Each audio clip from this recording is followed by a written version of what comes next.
Volvámonos verdes.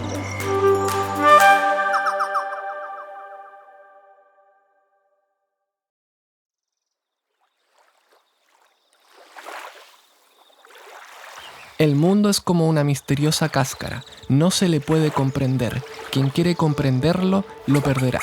Lao Tse.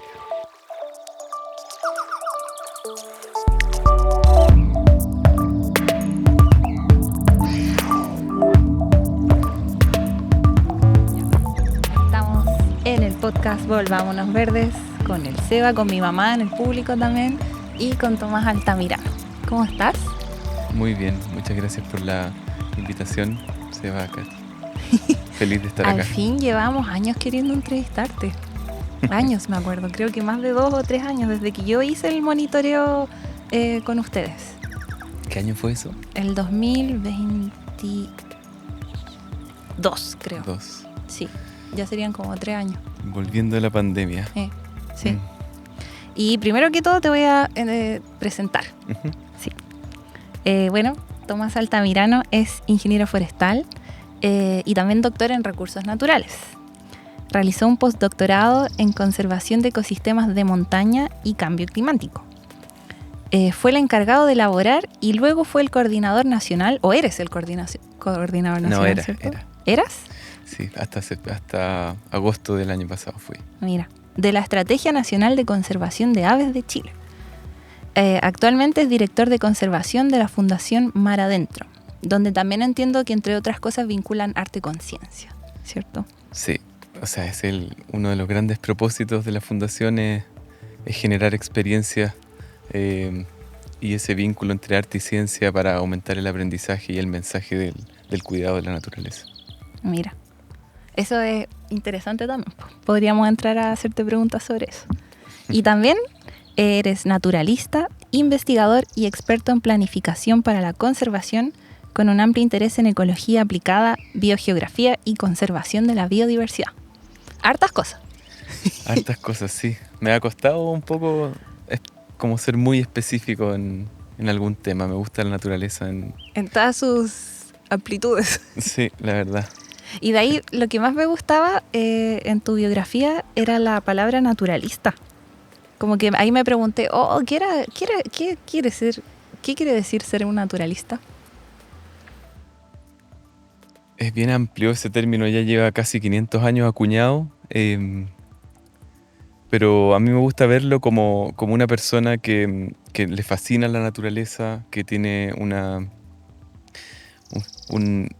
interés muy, muy importante por los componentes de la naturaleza, por sus interacciones y también por cómo nosotros entramos a ese sistema también. En realidad nunca salimos.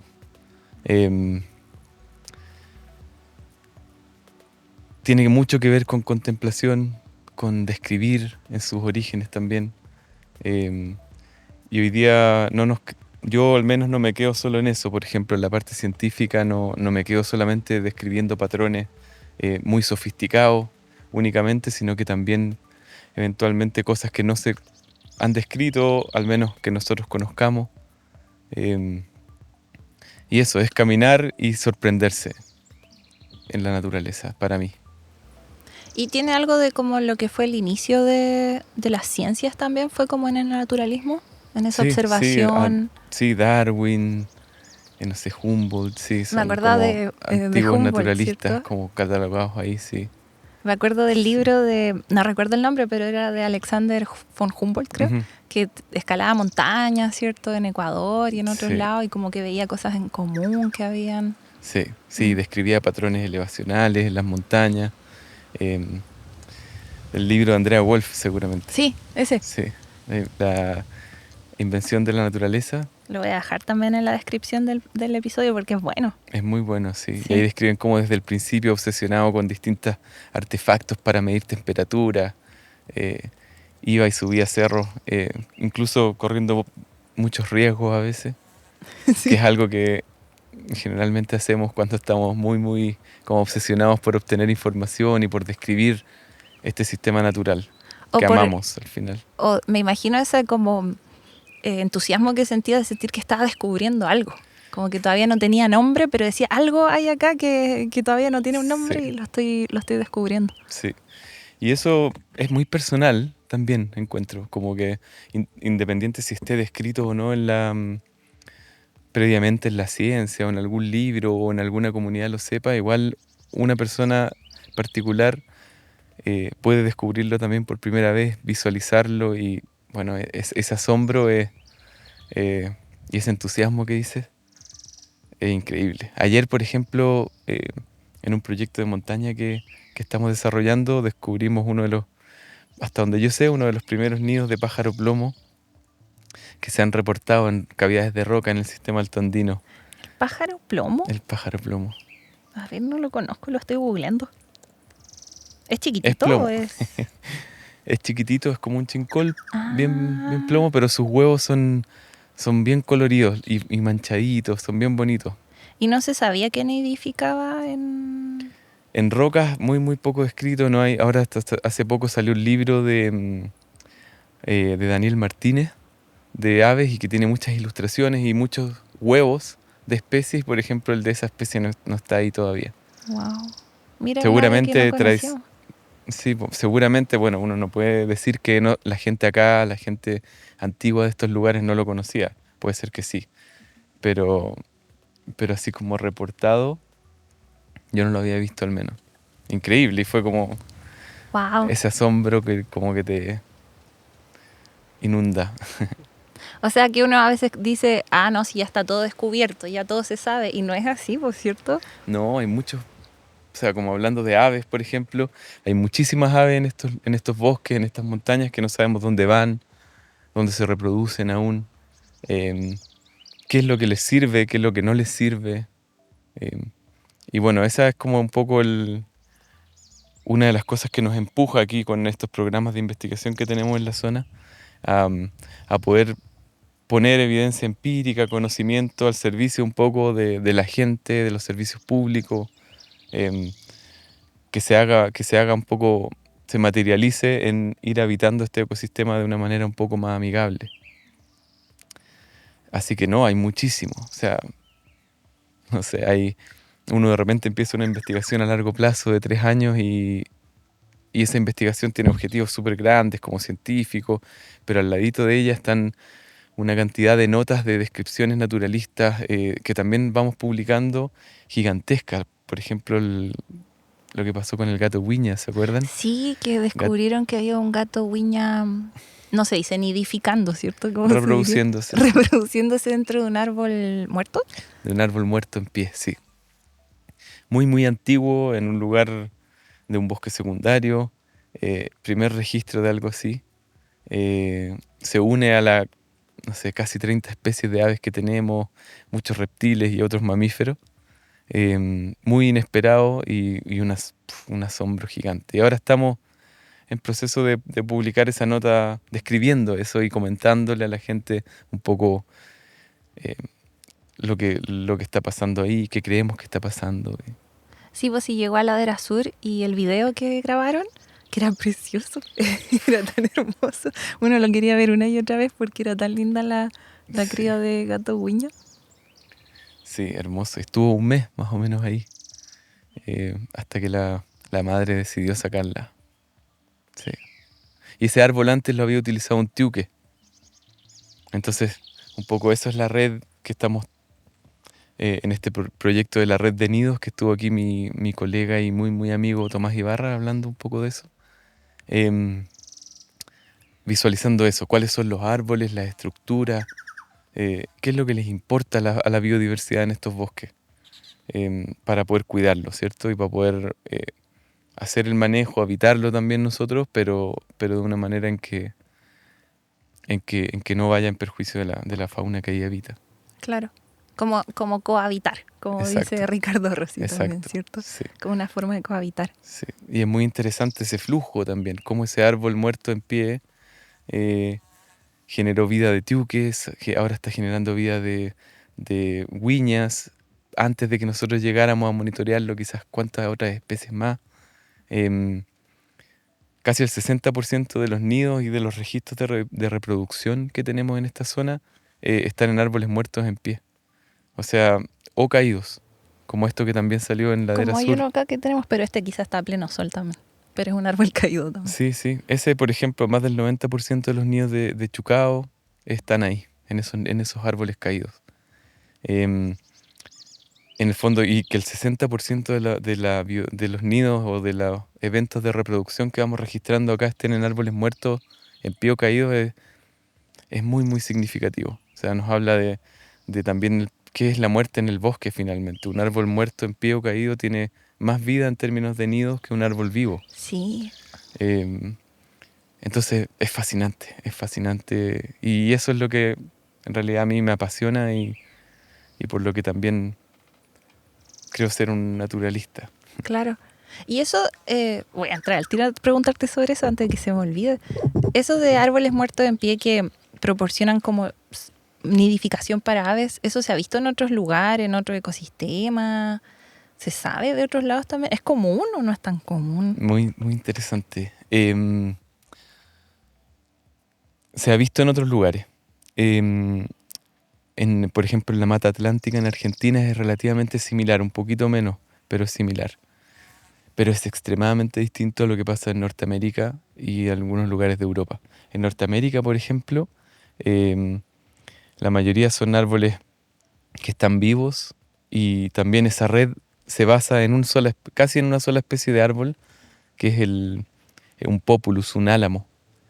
Em, no me acuerdo el porcentaje exacto, pero el 95%, por ejemplo, de todos los nidos que habían encontrado allá en Canadá, en British Columbia, em, estaban en este árbol. Y además en cavidades excavadas por un solo carpintero, el carpintero del norte, que es como el pitido del norte.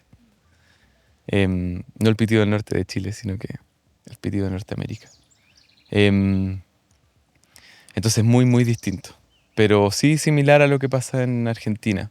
Y eso también es interesante porque un poco hay muchos patrones que se describen desde el norte global, em, que se han ido como expandiendo como por defecto hacia acá y a veces no son los mismos mecanismos, no son las mismas interacciones lo que opera. Em, Hay una influencia mucho más oceánica en el hemisferio sur, ¿cierto? Si uno mira el mapa, el océano es el que predomina. Eh, entonces es muy interesante eso. Después los bosques templados en general. Este bosque donde estamos ahora parados es un bosque que se caracteriza por muchas cosas únicas, pero una de las que a mí más me fascina es la cantidad de mutualismos planta-animal que tienen. Que son valores o información casi como un bosque tropical. Los bosques tropicales están llenos de interacciones, están llenos de dispersión por animales, las semillas, polinización, etc. Los bosques templados en general tienen muy poco de eso, excepto este bosque templado donde estamos aquí actualmente, O que es sea, el bosque templado de Sudamérica. un bosque templado especial. Muy especial, sí. El mismo hecho de la quila en general, que está asociada más a ambientes tropicales. Ver quila y nieve es algo que en general es muy sorprendente, nosotros estamos acostumbrados, o bambú, digamos, porque hay varias especies, en realidad, no solo la quila, coligüe, etc. No sé, casi el 70% de la vegetación leñosa de estos bosques se dispersa por aves. Entonces, la importancia de estas especies y los movimientos, al final, uno no sabe quién se mueve con quién, pero al final da lo mismo esa respuesta, están juntos y operan en una sinergia, en una cooperación, em, que es increíble. Había visto, creo que en tu Instagram, que decías del fío fío y el... ¿Cómo se llama el que canta bonito? Hay muchos, el zorzal canta El muy zorzal. bonito. El zorzal que dispersaban, creo que frutos. Sí, esas dos especies son de las principales dispersoras de frutos de estos bosques, zorzal y fiofío. Y el zorzal es también una especie que a mí me llama mucho, mucho la atención. Puede ser la especie más común en la plaza Claro. central de Santiago y la especie más común en un bosque antiguo en el Cañi, por ejemplo. Incluso en sistemas altoandinos también lo ocupan. Una especie como muy, muy exitosa, pareciera ser, muy generalista y con un canto, como tú dices, hermoso. Y el fiofío, por otro lado, es un poco más especialista, tiene migraciones muy largas, es de los pájaros, quizás en realidad el ave más que migra más en estos bosques, hasta donde sabemos. Va hasta el noreste de Brasil y llega hasta, no sé, Cabo de Horno. Sí. Y es más del sur, ¿no? El fío-fío. ¿O está No, también llega hasta en Santiago, Santiago? sí. ¡Wow! Sí, llega a la zona central y se reproduce ahí. Y los pocos estudios que hay a largo plazo han visto una alta fidelidad de sitio, como que llegan y se reproducen en el mismo lugar y eventualmente en el mismo árbol. O sea, por ejemplo, no se sabe, pero el fío-fío que está aquí, que yo veo, después se va en el invierno a Brasil y después quizás vuelve aquí al mismo lugar. Ujú. Probablemente el Oh. mismo. O sea, los estudios que tienen reportes con anillo, en que uno puede identificar el individuo, han visto eso. ¿Y saben cuánto llega a vivir un fío-fío? Sabía que iba a preguntar eso. Se puede decir al menos 8 o 9 años, pero puede ser Oh. más, porque cuando lo capturaste inicialmente. Pero esa pregunta es sumamente interesante y no la sabemos para casi, yo diría, para la minoría de las especies en vida silvestre. Sabemos, por ejemplo, que un cóndor puede vivir hasta 70 años en cautiverio, que es altísimo, pero en vida silvestre no está tan claro aún. Y esa es la importancia un poco de estos programas a largo plazo que nos permiten responder ese tipo de cosas. Sí. Y se Ahora generan hay un más y más albatros, preguntas. ¿Sí? un albatros que está muy famoso, que llega y se reproduce cada año, ya lleva, no me acuerdo cuánto, Wisdom creo que era el nombre. Y Creo que ya llevaba 74 años, no recuerdo bien. justo en la conversación que tuvimos antes de esta, la Caro Yáñez, hablamos un poco de los albatros, pues, y nos decía que le pregunté si se veían albatros en Chile. Creo que sí, ¿sí? O sea, mira, Chile está top 5 en el avistamiento de aves pelágicas en el mundo. O sea, y las aves pelágicas son los albatros, los petreles, las fardelas, aves que habitan mar adentro, muy, muy adentro, y que solo tocan tierra para reproducirse. Y sí, en Chile es de los países que es relativamente fácil ver estas especies. Y si vas más al sur, es increíble, porque donde aparece la cordillera de Darwin y navegar por esos fiordos, de repente tú puedes ver albatros de ceja negra, por ejemplo, y cóndores en el mismo tiempo, como está la montaña y el mar ahí, en ese mismo lugar. Y esas son de las dos especies más grandes en envergadura alar, el cóndor y uno de los albatros, el albatros errante. Al tiro, como yendo más profundamente en tu historia, se me genera la curiosidad de saber si siempre te interesaron las aves, así de esta manera, o fue después. Yo tuve un inicio de conexión con la naturaleza muy como mediado por mi padre, mi viejo. Él me sacaba a la montaña cada vez que podía. A mí y a mis hermanas, pero yo quedé como con este bichito que lo acompañaba siempre y también me encantaba ir a acampar. ¿Y crecieron Y en Santiago o dónde? crecí en Santiago, pero de la quinta región. Ese es mi origen, de mi madre y mi padre. Y entonces íbamos mucho a la quinta región costa, las cordilleras ahí de Olmué, Quebrada Alvarado, el Cerro Vizcacha, Roble, La Campana, todas esas cordilleras.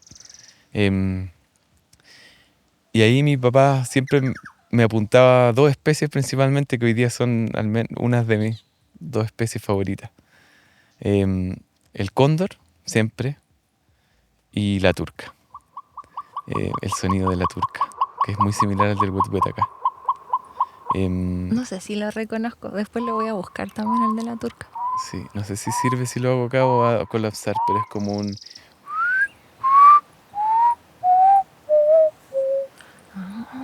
Sí, sí lo he escuchado. Sí, en la zona central, no acá. Pero el wet acá hace un sonido muy similar, son la misma familia. La misma familia del chucao, del churrín. Que andan como por el suelo. Son especies principalmente caminantes con patas muy grandes. Esa es. Esa es la turca. con patas muy grandes, alas cortitas, casi no vuelan, y la colita parada siempre, en general. ¿Y Sí. se ve también en el sur la turca? No, ¿No? no, no, es principalmente la zona central. Sí, no baja tanto, no se mete al bosque. Ahí aparece el wet wet Claro, y el wet wet castaño. sí. Y también es como grande como el wet wet. El wet wet Sí, igual es es como grande. sí, es bien parecido. Sí. Sí. Ay, qué lindo. No sé si viste una turca. Entonces yo subía a esos cerros como mirando cóndores, escuchando turcas. Ese era como mi, mi vínculo, pero siempre con un interés amplio, como te decía al principio, en la naturaleza, en las montañas. Sí. Y después, bueno, entré a ingeniería forestal, como dijiste al principio, y con el interés de conocer más de naturaleza, de profundizar en la ecología de los bosques. Y en esos tiempos, hace un rato atrás, las mallas de ingeniería forestal eran muy distintas a las de ahora. Entonces rápidamente como que me quedé corto un poco de lo que es un bosque, lo que es la ecología de un sistema natural, y empecé a indagar en otras cosas, en otras especies que no las encontré ahí en la universidad. Y una de las cosas que más se ofrecían en ese tiempo, y yo creo que todavía, eran cursos de aves, salidas a pajarear. eh, y ahí me acuerdo junto con un grupo de varios amigos, ir tomando esos cursos, ir eh, profundizando, sumergiéndonos mucho en ese mundo, el de las aves. Y una de las cosas que partimos haciendo con muchos amigos y amigas fue un grupo que le llamamos Grupo Wala, que ya llevamos desde el 2005. O sea, ya llevamos 80 censos de aves en el humedal Salinas de Puyalli, allá en el norte, al norte de Papudo, monitoreando aves en ese humedal todas las estaciones del año, 4 veces al año desde el 2005, Wow. sin parar. Y ese proyecto ha tomado ya una fuerza gigante y tiene un objetivo de ir monitoreando su humedal para ver si es que hay cambios o no, si es que de repente, qué pasa con la sequía. Ahí desemboca el Ligua y el Petorca, zonas muy afectadas con la sequía, como fronteras de desertificación. Em, y ese era un objetivo principal, pero empezamos a ver que las aves en verdad estaban convocando mucho más de lo que nosotros estábamos convocando por correo, como que empezó a crecer una bola de nieve gigante. Hoy día ahí yo creo que me animaría a decir que han participado más de 250, 300 personas, em, con esta idea de monitorear colectivamente ese lugar y lograr este largo plazo, ¿cierto? Que es tan importante para poder responder preguntas desde cuánto viven estas especies hasta responder preguntas de cómo podría afectar una zonificación, cómo está afectando la sequía o un terremoto o el manejo o las vacas o lo que sea. Y por Y eso la importancia del monitoreo, por cierto. sí, sí. Y ese monitoreo lo hemos logrado ya, o sea, 20 años. Este año cumplimos 20 años, impresionante. Yo estuve bien involucrado al principio cuando vivía allá, sobre todo. Después ya ahora lo tomaron otras personas y una aposta muy colectiva. Y eso es lo que nos ha permitido muy voluntariamente, totalmente, todo el tiempo, mantener esto. Y con el apoyo de la comunidad, las juntas de vecinos allá. em, pero siempre como con un enfoque muy colectivo, que es lo que finalmente nos permite este largo plazo. Qué buena. Es que las aves convocan, pues. Las aves Sí. producen algo en las personas. Yo eso no se me ocurre qué es lo que llama tanto la atención de las aves a las personas. A mi mamá siempre le han gustado mucho las aves. A mí no me llamaban Mm. tanto la atención, pero por casualidad fui a un curso de ornitología y dije, ¡wow! Y qué maravilla con los cantos. No sé qué son los colores o la poesía que tienen también. No sé. Sí, pues, y es todo eso que tú dijiste, más, no sé, las formas, los vuelos. Hay un arraigo cultural también gigante, son fáciles de ver. Em, sí, no sé, en ese sentido las aves son muy, muy carismáticas. Em, y mueven también mucha masa. Em, Hoy día, por ejemplo, eBird, esta plataforma de ciencia ciudadana, como que cada persona puede desde su celular ingresar información respecto a qué especies hay en tal o cual lugar, cuántas. Em, Hoy día, no sé, hay más de 500 millones de observaciones en el mundo. Si uno pone puntitos así específicos, de esas observaciones se dibujan prácticamente todos los continentes, incluso las rutas de los barcos. Em, y eso es tremendo, es muy potente, con una curatoría importante detrás, que hoy día la lleva, por ejemplo, la Universidad de Cornell, y acá en Chile la red de observadores de aves ha hecho un trabajo gigante. Em, Esa información nos puede servir para tomar decisiones. Wow. Mucha de esa información. eBird. eBird, sí. Nos sirve para ver patrones poblacionales, ver si están declinando o no a escalas nacionales, continentales, etcétera, las especies. Están empezando esa modelación en Norteamérica y es alucinante lo que se puede lograr. Y no es que uno tenga que ser un experto en aves, o sea, cualquier persona se puede hacer como Sí. aficionada de las aves o experta, no sé si decirle experta, pero reconocer muchas especies, reconocer cantos, hay que ponerle energía nomás, ¿cierto? Cualquier persona puede subir los datos y hay gente que está de revisora, y bueno, hay como una especie de ranking y uno se va haciendo experto o experta con el tiempo, ¿cierto? Porque hay detecciones que son, por ejemplo, en este bosque, la detección principal es la audición. Entonces, y que es difícil también como entrenarte un poquito en eso para saber cuántas especies hay en un bosque como este, por ejemplo, sin verla. Entonces, saber, por ejemplo, que si el fiofío hace un sonido específico, en verdad son dos porque está peleando.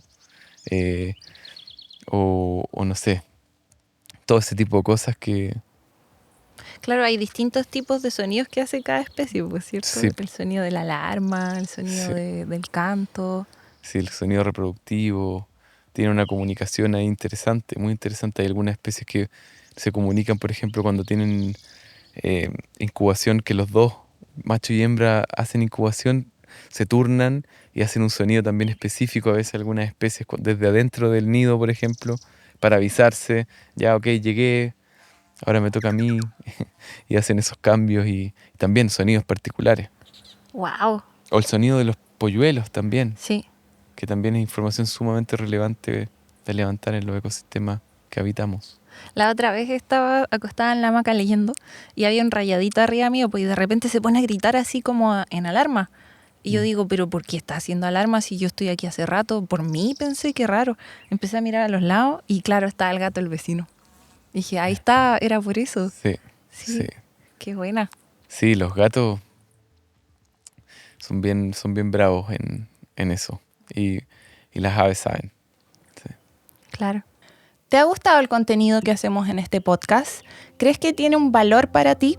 Si es así, nos gustaría pedirte que nos apoyes con una suscripción en Patreon por solo 1,000 pesos o $1 mensual. Cada episodio requiere tiempo de preparación e investigación y cada minuto de contenido lo financiamos con nuestro propio bolsillo y con la ayuda de nuestras y nuestros Patreons. Con tu suscripción vas a tener acceso a videos detrás de cámara y a episodios en video anticipados. Visita www.patreon.com/volvámonosverdes. Sin tu apoyo, este podcast no sería posible. Muchas gracias a las y los Patreons que ya se sumaron.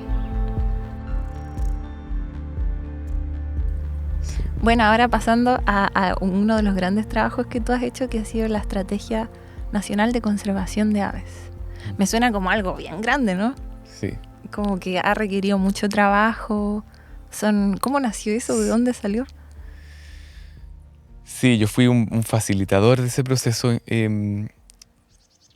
y fue bien interesante porque me gustaría un poco contar la historia como de antes, de atrás y hacer una invitación finalmente con esta historia que yo venía estudié el doctorado, después hice un postdoctorado, después venía por el camino muy, muy de la academia, ¿cierto?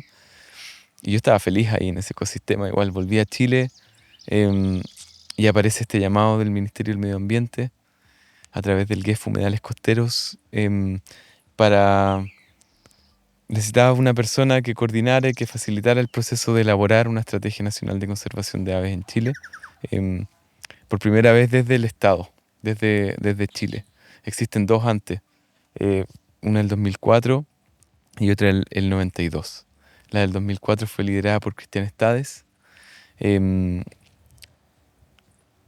y fue un esfuerzo de unión, un esfuerzo gigante en realidad, de la Unión de Ornitólogos de Chile y la Universidad de Chile, donde hicieron un tremendo trabajo como haciendo un mapeo de las amenazas, las aves, qué tenemos que hacer.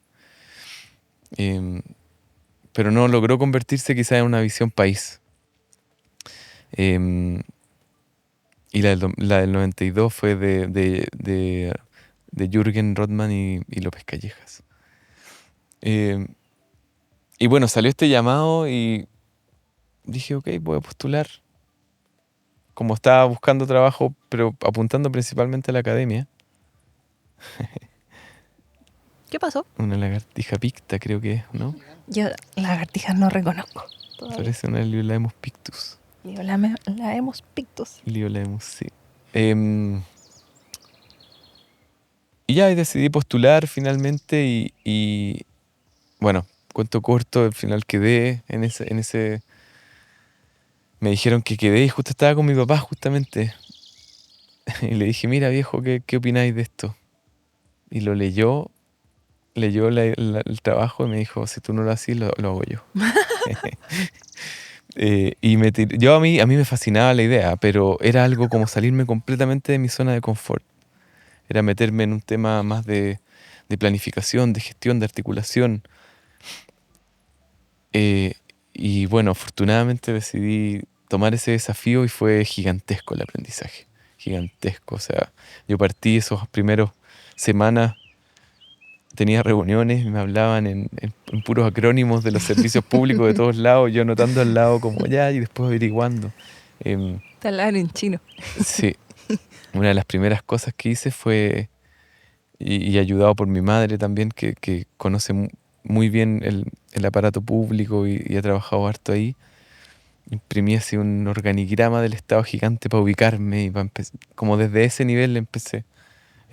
Y fue gigante el aprendizaje y fue una muy buena decisión ahora mirando hacia atrás. Hoy día no he dejado la investigación, afortunadamente tengo un fondo, así que puedo seguir trabajando y colaborando. Pero siento que uno de los aportes más grandes que uno puede hacer es ser ese puente también entre todos estos sectores, ¿cierto? Que parecen muy desconectados a veces. La academia, ciencia, la sociedad civil, ¿cierto? Las ONG, fundaciones y por otro lado el sector privado y por otro lado los servicios públicos. Entonces un poco esa invitación a dar ese salto a veces sí que es incómodo. Que es incómodo salirse un poquito de ahí, porque la verdad el aprendizaje es gigante. Sí. Y así, bueno, partió ese viaje. ¿Hace cuántos años? Eso fue el 2020, en febrero. Ah, ya. Sí, yo venía volviendo 2020 en febrero y la pandemia, pues. Sí. Llegó ahí ahí. todo era online, po. Al principio estábamos imaginándonos el plan de trabajo con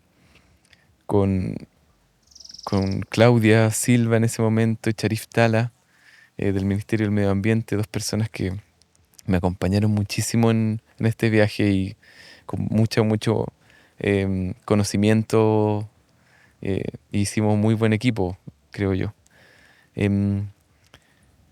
Al principio teníamos todo diseñado para hacerlo presencial, o sea, hacer estos talleres que fueron virtual finalmente, hacer viajes, etcétera. Pero a las 2 semanas el panorama cambió completamente y hubo que hacer una adaptación gigante. Y ahí conocí Zoom. ¿Verdad? Sí. Sí. Y bueno, talleres, salas virtuales, convocatorias virtuales y finalmente fue positivo o quisimos como potenciar todo lo positivo que es las oportunidades que eso nos podía generar y que era el alcance, ¿cierto? Como finalmente más de 2.200 personas participaron de la estrategia nacional, por eso digo que fui más un facilitador de ese proceso, más que algo que yo lo haya hecho solo en ningún caso. Y más de 2.200 personas que participaron en encuestas que generamos, en talleres participativos macrozonales.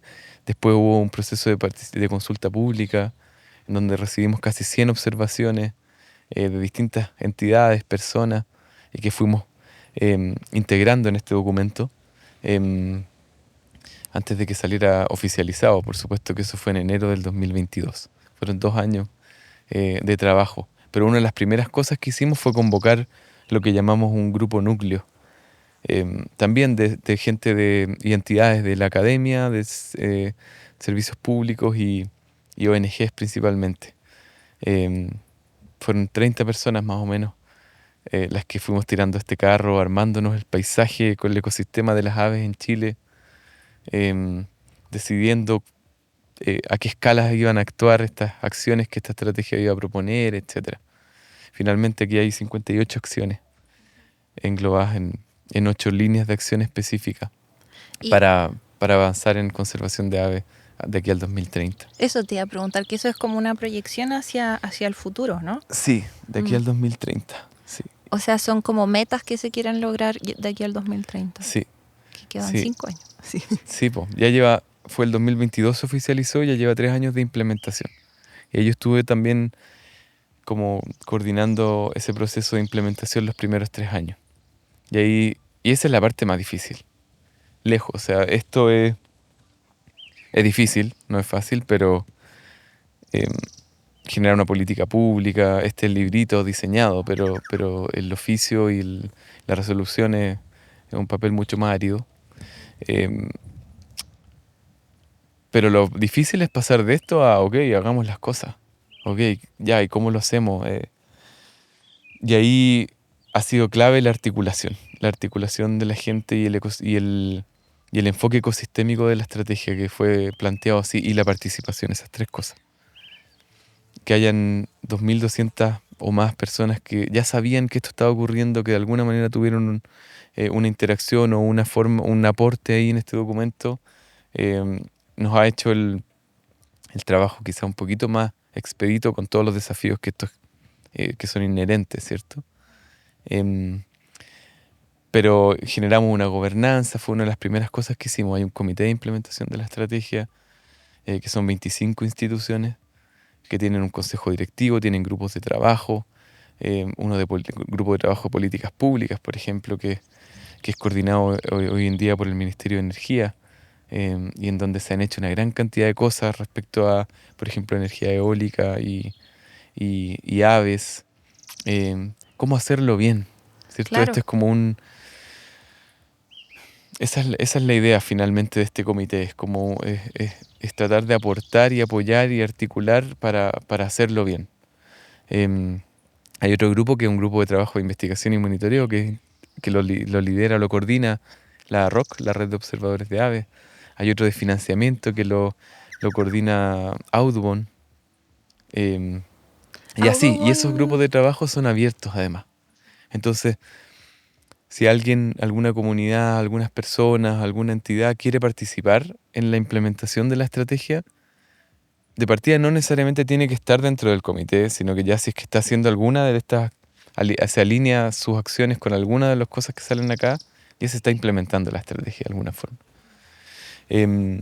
Pero esos grupos son abiertos y las personas no tienen que estar en el comité para participar de esos grupos, necesariamente. Al tiro pienso como, wow, porque igual es algo enorme, porque uno piensa en Chile, ¿no? Que es tan distinto desde norte a sur, que son tantos tipos de ecosistemas, que hablabas aquí de, por ejemplo, del bosque de aquí del sur, a la zona central, con las montañas. Entonces también hay como mucha variedad o tipos de aves distintas, por cierto, de humedales, no sé, veía de humedales altoandinos, los flamencos, de bosques templados.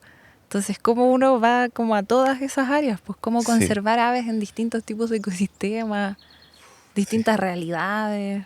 Sí. Y un poco es un desafío gigante y hay que definir todo eso en el momento que uno lo elabora. Y ahí nos sirvió mucho una metodología de planificación en conservación que se llaman los estándares de conservación, o antes se llamaban los estándares abiertos para la práctica de la conservación, que se usa ampliamente en el mundo para planificación en conservación, y en Chile también, CONAF, por ejemplo, el mismo Ministerio del Medio Ambiente, ocupa esta metodología. Y esta metodología nos sirve porque define estos alcances. Entonces, nuestro alcance siempre fue a escala nacional. Entonces, las bajadas muy, muy específicas de repente no podían porque iban a hacer que no fuera operativa esta estrategia. Entonces había que lograr quizás mecanismos para que lo que estaba proponiendo la estrategia a esta escala pudiera tener una conexión directa con lo que pasaba más territorialmente. Em, entonces, por ejemplo, esta metodología lo que establece son los objetos de conservación, que es un poco la columna vertebral en la cual uno va a definir amenazas a ese objeto y después va a actuar. El objeto de conservación de la estrategia son las aves de Chile, todas las aves nativas de Chile. Em, Sin embargo, por esta diversidad que tú misma dices, establecimos subobjetos de conservación, que son 8 y que son estas aves, ¿cierto? Aves del desierto, altondina, aves marinas, playeras, etcétera, de bosque. Em, con la idea de que tengan amenazas de repente, que tienen amenazas particulares. Por ejemplo, las aves marinas, los albatros que hablábamos al principio, la pesca incidental es una amenaza gigantesca. ¿Y cómo ocurre eso de la pesca incidental? Que Se embarcan las embarcaciones industriales o artesanales de mediano tamaño con el fin de pescar algún ave, o sea, alguna pez específico, pero en ese objetivo caen muchas otras especies nativas. Entonces los albatros de ceja negra, por ejemplo, tenían problemas gigantescos en los 90 respecto a esto. Y bueno, y Chile es de los países, no solamente de los más importantes para hacer aviturismo en lugares pelágicos, sino que también, después de Nueva Zelanda, es el segundo país que tiene más especies marinas con algún grado de amenaza. Entonces eso ya posiciona a Chile también como todo lo que hagamos acá tiene mucha importancia, no solo para Chile, sino que para el Cono Sur, para el mundo finalmente, en términos de conservación y de desarrollo sustentable en el mar. Entonces definimos estos subobjetos y definimos las amenazas para las aves y también cómo ellas operan con estos distintos subobjetos. Y después algunos de ellos le hemos hecho algunos planes de acción. De hecho, ya existe el plan de acción de aves playeras, por ejemplo, y que fue empujado por Manomet y por la ROC en conjunto con el Ministerio del Medio Ambiente. Y después Audubon y el Ministerio del Medio Ambiente han ido empujando el plan de acción de aves marinas y el plan de acción de aves de humedal. Y esos planes de acción son brazos articulados de la estrategia para bajar hacia cosas más puntuales. A establecer cuáles son los sitios específicos importantes para esas especies, por ejemplo, en Chile. No podemos decirlo, pero no es funcional, ¿cierto? Podemos decir, hay que conservar todo Chile. En realidad eso no va a llegar a nada. no hay que Probablemente. detallar. Entonces hay que decir cuáles son esas áreas más importantes donde realmente tenemos que poner nuestro esfuerzo inicial, tanto en recursos, en tiempo, etc.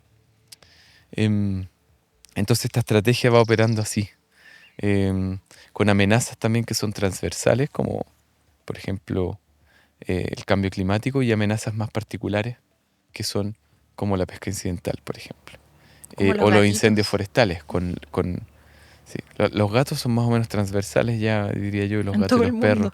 Sí. Sí, atacando varias especies. Los perros, por ejemplo, aves marinas, aves de bosque, etc. Y luego esta estrategia tiene 20 acciones que son transversales también, que quiere decir que abarcan más de una amenaza. O son una acción que es habilitante. Por ejemplo, una de las acciones de esta estrategia es, voy a dar 2 ejemplos. Uno es crear una gobernanza para la implementación, que eso es habilitante para todo el resto. Y otra es, por ejemplo, definir los sitios prioritarios para la conservación de las aves en Chile. Y eso es habilitante también porque después las otras 38 acciones que son más específicas hacen mención a esos sitios.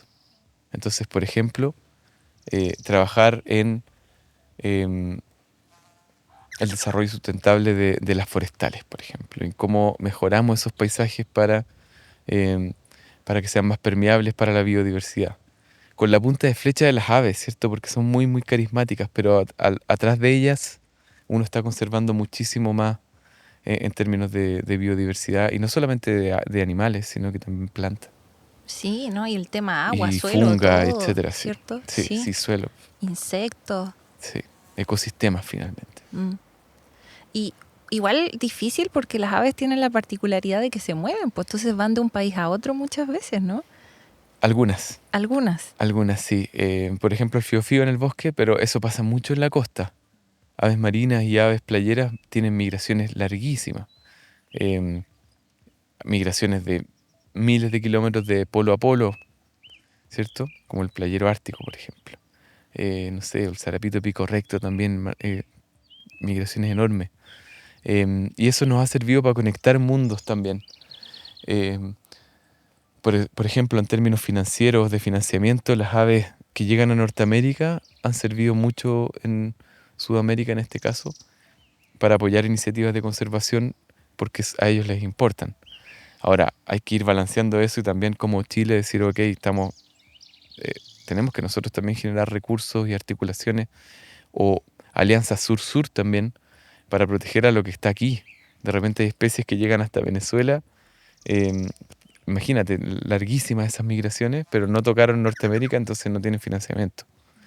Em, y sirven también para hacer otras cosas que hemos empezado a hacer en el marco de la estrategia, que por ejemplo em, la misma Audubon, que le interesa mucho estos temas de aviturismo, de educación, o la Fundación Cosmos, es como cómo vamos conectando comunidades a través de la migración.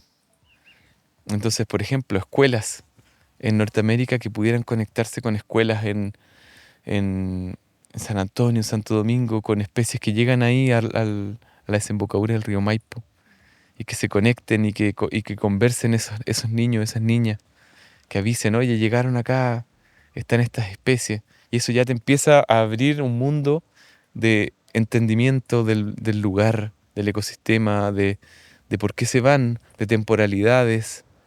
Eh, Siento yo que te abre un poco la mente a entender mucho mejor. Qué lindo se escucha el viento. Sí, los em, árboles. el lugar donde vivimos. Y también a conectar con nosotros mismos y a darnos cuenta que no necesariamente somos una amenaza per se. Que a veces nos vemos así, ¿cierto? Pero no, a mí me gustaría dar un mensaje un poquito más de optimismo también. em, y de que hay formas de hacerlo bien. Tenemos todo el potencial de ser hasta positivo Sí, para la biodiversidad, para las aves, para la sí, naturaleza. sí, sí. Así que sí, pues algunas se mueven mucho como esas y hay otras que se mueven muy poco. El chucao, el wet, churrín, la turca, estas especies de los rinocríptidos que prácticamente caminan por lugares muy específicos. Entonces, por ejemplo, lugares que le sacan el sotobosque, toda esta vegetación de los primeros 3 metros debajo del dosel, ya son paisajes muy difíciles para ellos porque quedan muy vulnerables a la depredación. O Y no solamente sea, la depredación de especies nativas, sino que de perros, de gatos, incluso jabalí. Ha aparecido en la dieta de jabalí el chucao, por ejemplo.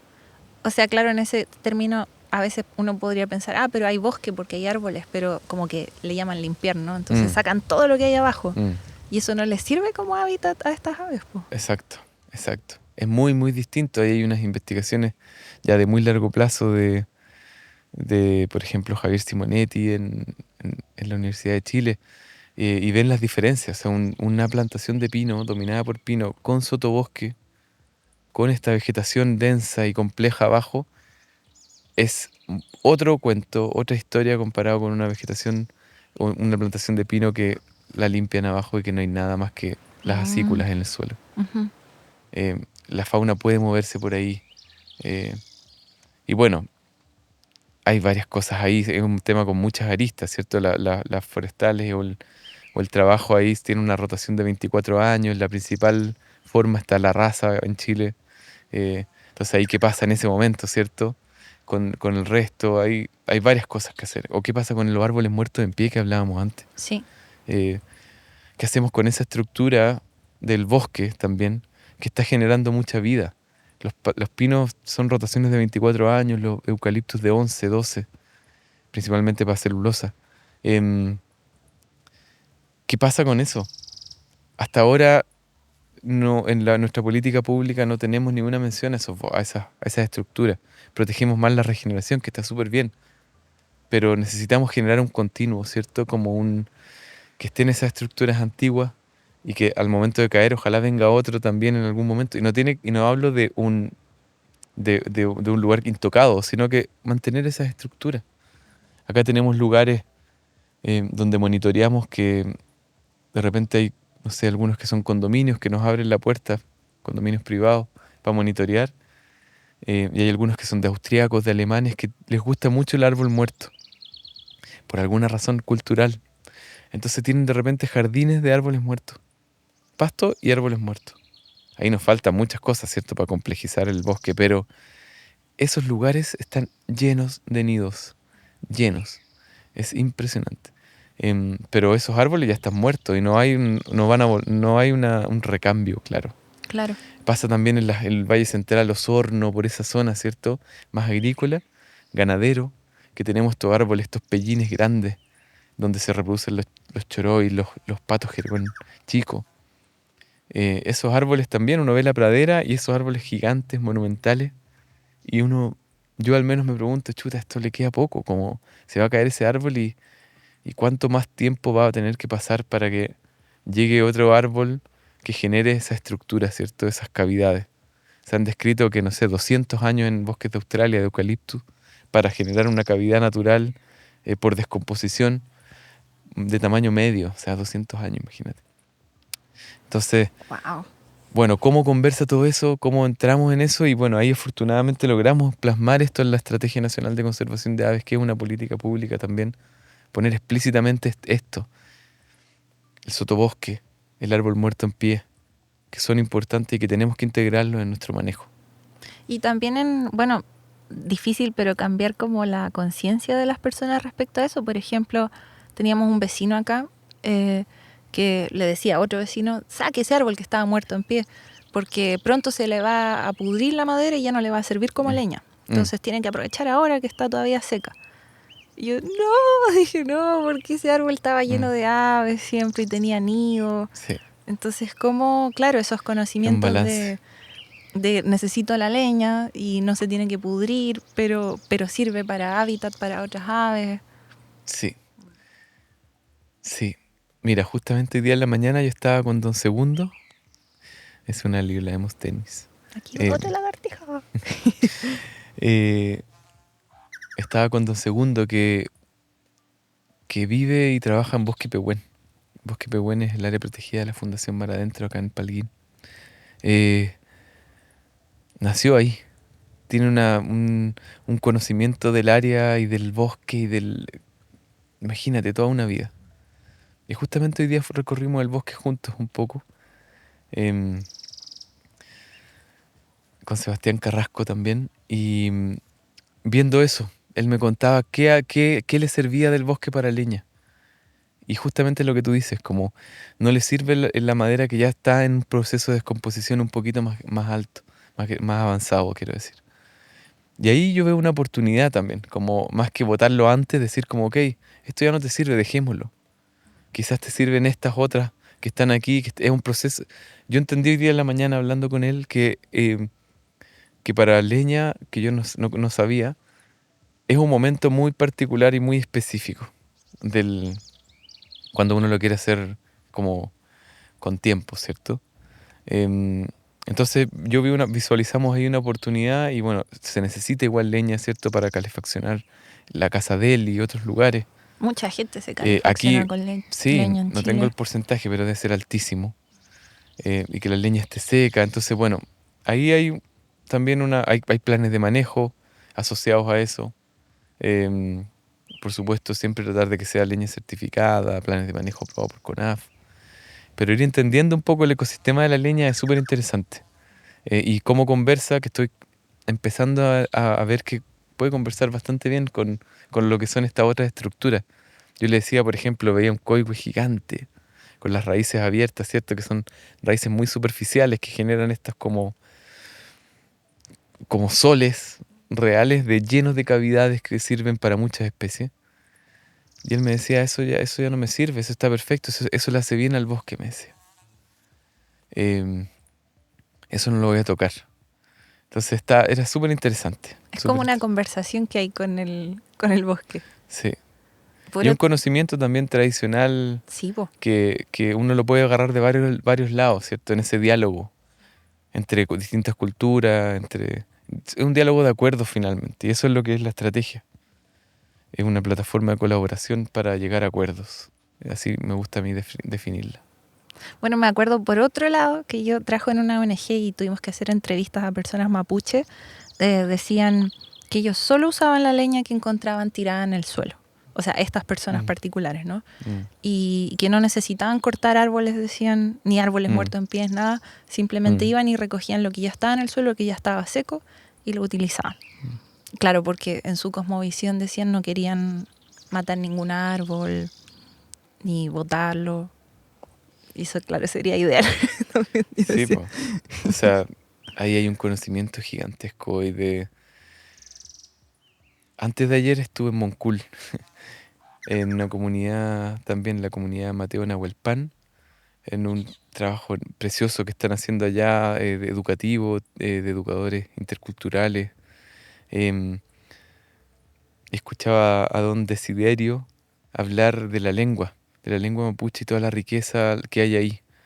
Y es impactante el arraigo que tiene el pueblo mapuche con su ecosistema y cómo lo habita conscientemente eh, en su cosmovisión. Y habían una cosa que me llamó mucho la atención, lamentablemente no recuerdo ahora la palabra o las dos palabras, pero por ejemplo, lo que nosotros llamamos cascada, ellos a veces tienen dos palabras para decir cascada. Una, por ejemplo, una cascada se llama de una forma cuando toca la roca y se llama de otra forma cuando el chorro no toca la roca. Entonces es como ya empezar a describir y profundizar y ir hilando, ese es un ejemplo de muchos, hilando en interacciones de estos ecosistemas como que son muchísimo más profundos. O sea, los nombres de las aves, casi el 50% de los nombres de las aves son onomatopéyicos y vienen del Mapuzungún principalmente, de sus cantos, el huethuet, el pitío, el churrín. Qué interesante los conocimientos sobre naturaleza que deben haber si uno aprende la lengua, po. Si uno estudia la lengua mapuzungún, toda la riqueza que debe tener sobre el entorno en el que estamos, po. Sí. Algún día lo voy a hacer. Bueno. Y bueno, respecto de nuevo a la Estrategia Nacional de Conservación de Aves, una pregunta quizás ignorante, pero que creo que quizás personas se la podrían hacer es como ¿para qué? ¿Para qué hacer algo de esta envergadura? ¿De qué sirve? ¿Por qué hay que proteger y conservar las aves? Sí, no, esa pregunta es muy importante. Y es de las primeras que uno se hizo. Hay varias, pero bueno, son los vertebrados más numerosos, ¿cierto? Están muy amenazados, tanto nacional como globalmente, juegan roles muy importantes. O sea, esto que te contaba de que casi el 70% de la vegetación de este bosque que estamos acá, de la vegetación leñosa, se dispersa por aves, ya es como, wow, o sea, protejamos a las aves porque estamos protegiendo el bosque, estamos protegiendo la vida en este lugar. Hay un arraigo cultural también gigantesco y que hace clic en mucha gente, en muchas personas, en muchas culturas. Las aves convocan, ¿cierto? Hay también esto que te comentaba un poco de IBER, de la cantidad de información, del aviturismo. O sea, si también potenciamos eso, que es una de las acciones de la estrategia, la número 14, potenciar el aviturismo en Chile. Si lo hacemos bien de nuevo, puede ser una alternativa económica, familiar o local muy importante a otros quehaceres. Y hay un potencial gigante en Chile. En el marco de la estrategia y liderado por Audubon también se hizo un análisis de mercado del aviturismo en Chile. Y, por ejemplo, una persona extranjera que viene a mirar pájaros en Chile gasta 6,5 veces más que un extranjero que viene como promedio a hacer otra cosa. Hay una gran cantidad en Chile, dentro del mercado chileno, como de la gente de acá que se mueve con intereses naturalistas, no necesariamente de aves, pero sí fotográficos, ¿sí? De ir a visitar toda esta cantidad de ecosistemas o de paisajes distintos que tenemos. Y dentro de ello está también las aves. Entonces se pueden conectar bien con ese tipo de cosas, em, con las economías familiares incluso. Después son carismáticas. eh, no sé, en Isla Navarino, las aves ayudaron en algún momento a través de un trabajo que lideró la Jimena Arango en 2006 a darle una vuelta un poco a esta especie del castor, ¿cierto? Que estaba dejando la embarrada todavía, en realidad. Em, Allá en Isla Navarino, en Cabo de Horno, en muchos lugares, en la cuenca del río Roa, lo que abastece agua potable a Puerto Williams. eh, Sin embargo, dejándola real la embarrada. Entonces tienen que controlarlo todo el tiempo porque no podían tomar de esa agua porque podía estar contaminada con yardia, por ejemplo. ¿Con Em, Yardi? ¿Qué es eso? sí, es que es una enfermedad que te da que viene por la feca de los castores, Wow, pero no también sabía. entiendo que también está en la del ganado a veces. Em, y sin embargo uno se bajaba del aeropuerto en Puerto Williams y te recibía un castor. Un castor, así un cartel con un castor bienvenido. O en Ushuaia pasa mucho, en Argentina también, como corpóreos de castor. Hay todo, es muy carismático también. Entonces, bueno, ahí la gente allá y los científicos de allá empezaron a decir cómo le damos la vuelta, cómo empezamos a conectar de vuelta a esa comunidad con el bosque, con los sistemas naturales, con la forma em, natural de operar de esos bosques. Y se hizo un trabajo con escuelas, con los servicios públicos ahí en Puerto Williams, etcétera. Ok, ¿qué especie ponemos? ¿Qué especie es nuestra bandera? Y salió el carpintero negro, el carpintero gigante. Es Entonces tan lindo. son muy carismáticas, nos ayudan a dar vuelta un poco eso, ¿cierto? Em, entonces, por eso las aves, yo diría, como las aves hoy día son un paraguas, nos ayudan a articularnos, son muy carismáticas y juegan roles que van muchísimo más allá de, de simplemente avistarlas o simplemente nombrarlas. Conectan a los países. Conectan a los países, exacto. O el Por estos mismos carpintero. movimientos, ¿cierto? Sí. El carpintero es tan lindo. Sí. Y a Esa veces es una de mis favoritas también. vemos a una pareja, yo creo que siempre es la misma pareja que anda por acá. Y andan con la cría, me imagino, Mm, porque son tres. Entonces yo pensé, bueno, sí, una familia. Y a veces hacen un sonido así como, sí, como un sí, sonido como medio, como un sí, juguete plástico, no sé qué. sí. No sé qué es ese sonido. Ese es el sonido como de contacto, yo siento, como entre ellos, de comunicación entre los grupos familiares. También está el otro que es como posible reproducirlo, pero si uno le pega con dos palos fuertes a un palo hueco, suena un papá. Eso también, ese es el territorial. Ese no es un sonido que haga el ave, sino que es el picoteo rápido del carpintero gigante. Es territorial. Y el carpinterito, por ejemplo, hace lo mismo, pero como un... em, eso también es territorial. O Y sea, el carpin- uno... Perdón, dime. no, que los carpinteros justamente hacen grupos familiares y se quedan con las crías a veces de un año a otro incluso. Es muy interesante y aquí lo conecto un poco con nuestro programa de investigación de la red de nidos. Em, Esos son de los excavadores primarios o excavadores, ¿cierto? Que generan cavidades, las usan y luego se van y otras especies como la cachaña, el concón u otras, hemos encontrado hasta cometocino nidificando dentro de las cavidades de carpinteros gigantes. Em, entonces provee mucho de hábitat y en general hacen dos cavidades por año y ocupan una y la otra es como una suerte de backup por si algo pasa. Y lo otro interesante de los carpinteros, que es triste también, pero es que ponen uno o dos huevos, pero nunca salen dos pichones. Siempre sale uno. Entonces, en el caso de que ponen dos, la- ambos padres tienen, padre y madre alimentan. Y alimentan uno nomás. En el caso de que ponen dos huevos y los dos eclosionan, alimentan a uno nomás. No sé cómo eligen bien. Y el otro muere un poco de inanición en 48, 72 horas.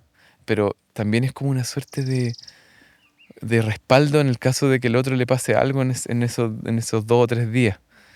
Em, Y eso son cositas que hemos ido. Eso conocimiento viene un poco de Valeria Ojeda de, de Comahue, de Argentina. Ella tiene un trabajo muy interesante de esa especie. Aquí Interesante. mismo. Súper interesante. Sí, cuando participé, o sea, de voluntaria nomás ahí en el monitoreo de la red de nidos, me acuerdo vimos un nido de pitío dentro de un Mm, árbol y falleció la cría. Creo que mm. vimos una y no sé si fue por la lluvia, no sé qué pasó. Todo ese tipo de cosas estamos tratando de entender. O sea, la muerte está todo el tiempo. Sí, Y un poco entenderla como un proceso también es interesante, como lo que pasa con los árboles. Em, pero entender por qué es interesante, como qué le faltó alimento alrededor, o fue la lluvia, están estas tormentas de primavera que son, a veces se anegan las cavidades y también eh, les va mal en el éxito reproductivo a muchas especies cuando pasa eso. Em, el cambio climático un poco también predice lo que va a ir pasando, que cada vez más van a haber más de estos eventos, ¿cierto? Como con más severos y más como estocásticos, de repente difíciles de predecir. ¿Cómo va a impactar eso en la reproducción de estas especies? Solamente eso lo logramos con largo plazo. Y eso es lo que em, es nuestra batería, un poco como la energía que está detrás de seguir un año, seguir otro año, que ya sí ya van 1800 nidos que hemos seguido en ya 17 años, sí. deberían ganarse un récord Guinness por ese trabajo. Sí, pero igual me acuerdo haber aprendido eso de que uno como ser humano ver la muerte como lo peor, ¿no? Como Mm, lo que hay que evitar a toda costa. Y ahí viendo cómo se formaban estas familias de ave y que muchos igual fallecían en el camino, dije, la muerte está siempre presente. mm, O a veces me decían, no, pero se murió estas crías, van a poner otro nido y van a mm, poner otra. mm. Entonces ahí uno decía, bueno, la muerte y la vida están siempre las dos presentes. Siempre, sí, sí, Un pequeño aprendizaje que tuve de todo eso. sí. Sí, no sé, de repente lo mismo, no solamente con aves o otros lugares, de repente, no sé, Gabriel Orrego estuvo acá también, ¿cierto? Sí, Y él estuvo estudiando en Canadá cómo se caían y cómo regeneraban los hamlock que es una especie específica, sobre otros árboles. Em, entonces, cómo ese árbol que cae genera las condiciones particulares para que otra especie o la misma se regenere. Y no se regeneraba necesariamente en el suelo, sino que sobre otros árboles, sobre otros troncos. O helechos que empiezan a crecer abajo, hongos, líquenes, etcétera. Sí, o esto mismo que ustedes decían, pues que un árbol muerto en pie al final tiene más vida que en el término de los Mm, nidos que tiene, sí, de que uno vivo. Es sí, súper interesante. sí, Mm, todo lo que se descubre. sí. Bueno, sobre la estrategia de conservación de aves, como que me fue quedando más claro como nos fuiste contando y también la razón de ser, de por qué existe. Complicado también poner de acuerdo a tanta gente distinta, ¿cierto? Sí. Plantar metas en común que tengan para el 2030, Mm. pero ahora la comprendo mucho más. Y no es estática igual esta estrategia. Claro, decimos hasta el 2030 cuando hacemos la evaluación de cómo nos fue, ¿cierto? Hacemos una evaluación bien como juiciosa, como dirían los colombianos, de cómo nos fue los indicadores, alcanzamos o no alcanzamos la meta, la alcanzamos parcial o totalmente, o no estuvimos ni cerca.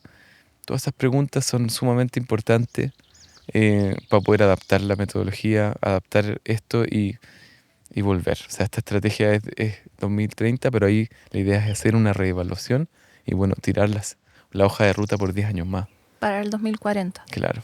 Y, y sí, bueno, es difícil ponerse de acuerdo siempre y hay como siempre intereses, pero las aves en general también esa es una respuesta a un porqué, como que creo que nos ayudan a ese acuerdo. Em, y se ha logrado bien orgánicamente. La gente como esta gente, estas 25 entidades, la verdad es que han sido muy proactivas, obviamente algunas más que otras, de repente cambian, por las energías que pueden ponerle y por también sus quehaceres de todo el tiempo, ¿cierto? Pero son casi 50 personas participando en el comité porque se designaron duplas mixtas, hombres y mujeres siempre, por cada entidad, para que fuera también bien parejo en esas visiones que son sumamente enriquecedoras, ¿cierto? Si teníamos un solo lado, ya podemos estar muy mal. Em, y entonces balanceamos ahí y esas 50 personas de repente, no las 50 llegan, porque en general es como más institucional, entonces a veces una representa y después se articulan entre ellas, pero tenemos convocatorias de más de 30 casi siempre en las reuniones trimestrales que se hacen. Hoy día jueves, ¿cierto? Sí. Hoy día en la mañana se hizo la primera reunión trimestral del comité. Sí. Y ahí en general se reporta, los grupos de trabajo reportan lo que están haciendo, se conectan y bueno, con la idea de ir estableciendo sinergias también. Uno puede decir, ya, esto es grupo de trabajo de investigación, pero es algo que va conectado totalmente con el grupo de trabajo de políticas públicas o de buenas prácticas, por ejemplo.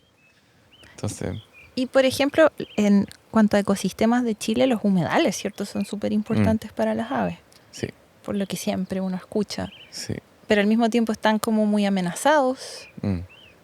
Recuerdo, por ejemplo, por rellenos de inmobiliarias, pasa aquí en Pucón también.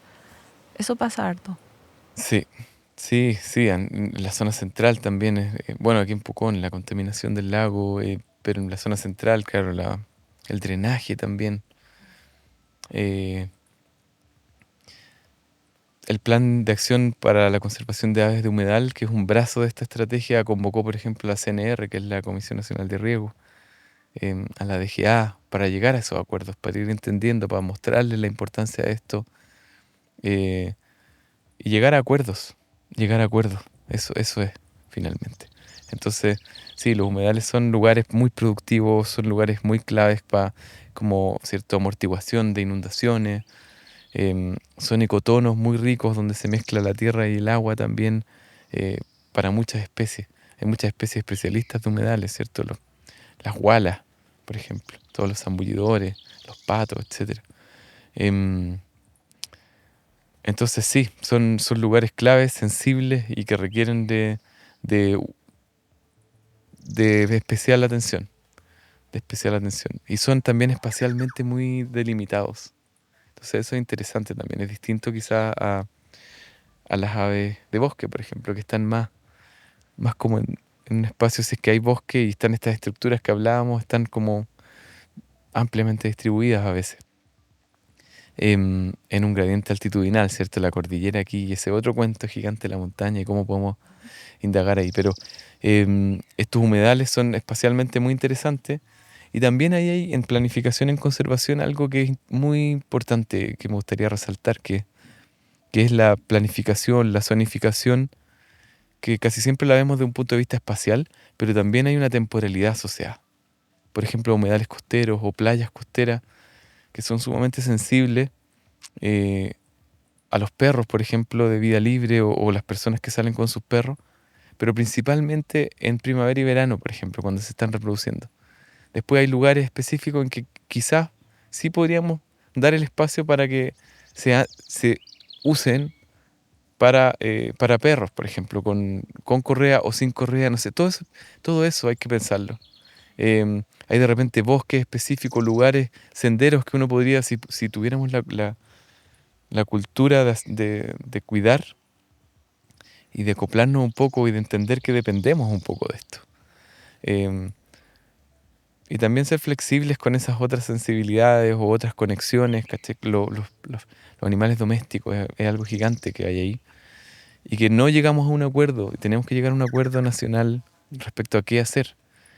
Mucho de ese acuerdo quizás tiene que ver con eutanasia, eventualmente, en algunos casos, y en otras con zonificación responsable y con, ok, esta playa puede ser una playa de uso específico si es que se determina que no es tan sensible para todo el año que vayan con perros, por ejemplo. Esta otra, pucha, sabéis que en verdad no, esta otra mejor no. Y esta otra, pucha, en invierno sí, porque en realidad las aves que son sensibles no están ahí en ese momento, por ejemplo. Em, entonces hay que llegar a esos acuerdos. Hoy día veo que estamos como muy en esa confrontación específica y, y no nos permite mucho avanzar. Y también hay un relato desde la urbe que es muy potente, y que es muy difícil porque les falta un poquito ver lo que pasa en las zonas rurales, con los ganaderos, por ejemplo. Em, entonces, bueno, la idea es no que todos conozcan todas las realidades, porque eso es prácticamente imposible, pero sí sentarse todas las personas, entidades que se requieran en una mesa y llegar a un acuerdo con sentido común. Pero sí lo veo totalmente eso de, bueno, el tema perros-gatos, como causa tanta como, pelea Mm. entre dos bandos, es como algo donde no hay blancos y negros, pues puede haber matices, puede Mm. haber grises, porque cuando estaba estudiando el magíster en Alemania, recuerdo que me gustaba ir a un bosque donde habían carteles en todos lados que decía de tal fecha a tal fecha los perros obligatoriamente tienen que estar con correa, Mm. porque era fecha de nidificación o de aves que ponían huevitos en el suelo. Yo dije, bacán, o sea, acá se permite a las personas pasear con sus perros, pero con la conciencia que en tales fechas Mm. tienen que mantenerlos como controlados. Mm. Dije, entonces ahí se Exacto. logra como un acuerdo. Sí. Sí. Y eso habla un poco de una planificación temporal, que en Chile en general no la tenemos como, no es lo primero que surge, y que quizás nos permite o nos permitiría llegar a acuerdos un poquito más fácil que decir sí o no, Claro, está prohibido, está permitido. claro, en un lugar espacialmente delimitado. Hay matices. Bueno, siempre en las áreas protegidas está prohibido entrar con perros y con gatos, por ejemplo. Sí, Ese no, es como sí, el absoluto. Ahí sí, no. sí, ahí no. Y entiendo que la mayoría de los chilenos entienden eso, ¿no? Más o Quiero menos. creer también. Sí. Y bueno, en cuanto a amenazas a las aves, hablaste de hartas amenazas que hay en Chile, pero ¿cuáles serían como las amenazas más grandes o lo que más hay que ponerle ojo en este momento? Mm. Sí, son 20 las que definimos en esta estrategia y que este documento es libre, además de ser una política pública la pueden descargar, la googlean nomás, tiene una página web además, y ahí van a ver todas las entidades que participaron también de la elaboración, todas las personas, y en lo que estamos hoy día en la estrategia. Son 20 amenazas y se hizo una calificación de estas amenazas con esta metodología de los estándares abiertos que te comentaba. Y esta calificación es en alcance, en severidad y en irreversibilidad. Entonces uno ve, ok, cambio climático, el alcance, ¿cuánto de nuestro objeto de conservación de las aves de Chile lo alcanza el cambio climático? Después, ¿cuánto lo perjudica? Y luego, ¿cuánto nos cuesta retomar o mitigar eso? Esa es la irreversibilidad. Entonces, todas esas nos permiten llegar aquí a niveles de muy alto, medio de las amenazas específicamente. Y yo diría que las más importantes, cambio climático, con muy alto, pero tiene la complejidad que tenemos factores biofísicos operando ahí que son muy desconocidos todavía, en magnitud o en efecto, como cuántos realmente están perjudicando. Las marejadas, cuántos realmente están perjudicando los sitios reproductivos de las marejadas, o cuánto realmente esto que te decía yo de las tormentas en los bosques, en las montañas, va a afectar a las especies, o los movimientos de la vegetación, que lo que se está viendo, empezando a ver, es que el bosque y la vegetación está empezando a subir en las montañas. O sea, hay todo un ecosistema arriba del Alto Andino en este caso que está reduciéndose cada vez más, y que hay especies ahí que solo habitan ahí, que están perdiendo su hábitat. Entonces, ¿cuánto afecta? Es muy difícil saber. Entonces, pero es una de las amenazas que se ha calificado como muy alto por este grupo de gente experta en estos temas. Las especies exóticas invasoras, los perros y gatos, sin tenencia responsable, o más que eso, de libre deambular. Esos perros pueden ser, porque pueden tener tenencia también, pueden tener dueños, pero a veces muchos de esos también andan, esa es la tenencia como que no es responsable, ¿cierto? La gestión no sustentable de cultivos agrícolas también puede ser una de las amenazas más grandes acá en Chile. son 20, pero depende de los territorios también, ¿cierto? Hay, el norte opera muy distinto, el sur, etcétera. Y con las amenazas que van todo el rato muy dinámicas. Tema del hidrógeno verde ahora actualmente, por ejemplo. ¿También puede impactar? Sí, puede impactar muy grandemente. Pero tenemos... A ver, yo creo que todos estaremos de acuerdo, quiero creer de nuevo que hay que descarbonizar, ¿cierto? Que hay que tratar de bajar las temperaturas, que las tasas de incremento hoy día son sin precedentes. Y eso están generando problemas gigantes. em, y que lamentablemente afectan a la biodiversidad y también afectan a las personas. Y lamentablemente a las personas que tienen en general menos recursos. Em, entonces ya, ok, el hidrógeno verde se visualiza como un apoyo importante a ese objetivo. Pero tenemos que hacerlo bien. Llenar Magallanes, en este caso de eólica, sin tener una planificación o una zonificación, de lo mismo que hablábamos, temporal, espacialmente, es hoy día nuestro desafío. Hacerlo bien. Hay tecnologías hoy día que permiten incluso parar las aspas cuando se detectan automáticamente bandadas que vienen. Em, Tenemos que hacerlo bien. Tenemos que exigir estándares también, de los mismos estándares que se están usando en Dinamarca, en otros lados, que se usen acá. No tienen por qué ser menos lo que están usando allá porque se están haciendo acá, simplemente. Porque claro, esto es como molinos, como se les llama, no son molinos de viento, son las aspas eólicas, sí. Son una amenaza, por cierto, para las aves, para los murciélagos también nos han comentado. Sí. Sí. Y con los murciélagos a veces es un poquito más simple incluso, porque es cosa, bueno, quizás no es tan simple como yo lo estoy visualizando, pero si uno configura que arranquen las aspas con una velocidad del viento un poquito mayor a la actual, ya los murciélagos ya no van a salir a esa velocidad. Porque Entonces, cuando hay tanto viento no salen. No. Ujú. Pero de nuevo, es súper complejo, tenemos que monitorearlo, tenemos que hacer un trabajo articulado entre sociedad civil, entre el sector privado, entre el Estado también, de hacer ese monitoreo. Y eso requiere de un monitoreo muy activo, porque si es que hay mortalidad, las carroñas, digamos, las carcasas caen, y como son lugares en general con mucho viento, por ejemplo, las aves que no pesan mucho pueden volarse, irse de ahí, viene un zorro o un perro y la remueve. Entonces, no es tan fácil determinar cuál es el impacto. Sí. Y para evitar, por ejemplo, la muerte de aves con estos proyectos eólicos, ¿qué medidas se pueden tomar? ¿No sabes? Bueno, tecnología hay algunas soluciones como esta que te decía, de los radares que detectan, que detienen las aspas. Hay otras cosas de pintura de ciertos colores. em, Tratar de evitar estar cerca de una zona de movimiento muy, muy importante de algunas aves. El problema es que no sabemos por dónde se mueven. Entonces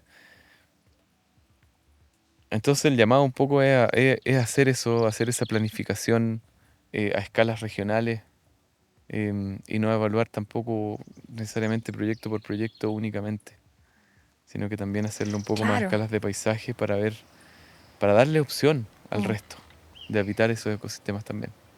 Que eso es lo que me pasa, como he visto harto de evaluación ambiental por mi pega, cada proyecto por separado se evalúa individualmente y a veces hay lugares donde se instalan muchos proyectos eólicos juntos.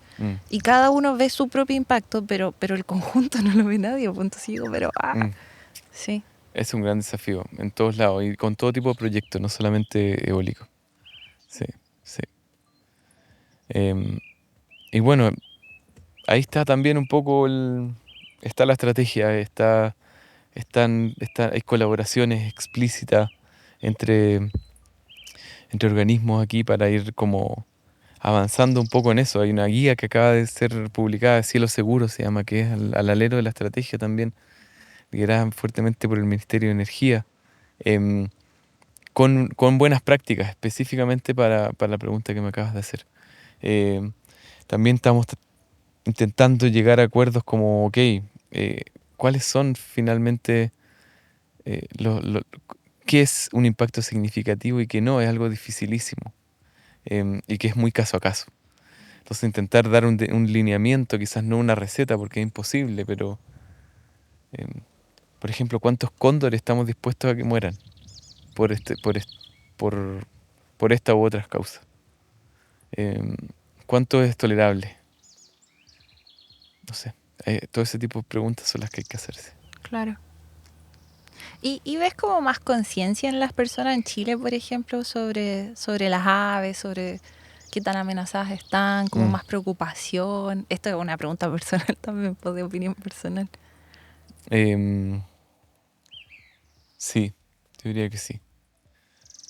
Sí, no tengo el dato actual, pero hasta hace poquito, por ejemplo, esta plataforma de Iber, cada año aumentaba en un 20% de gente nueva que se unía.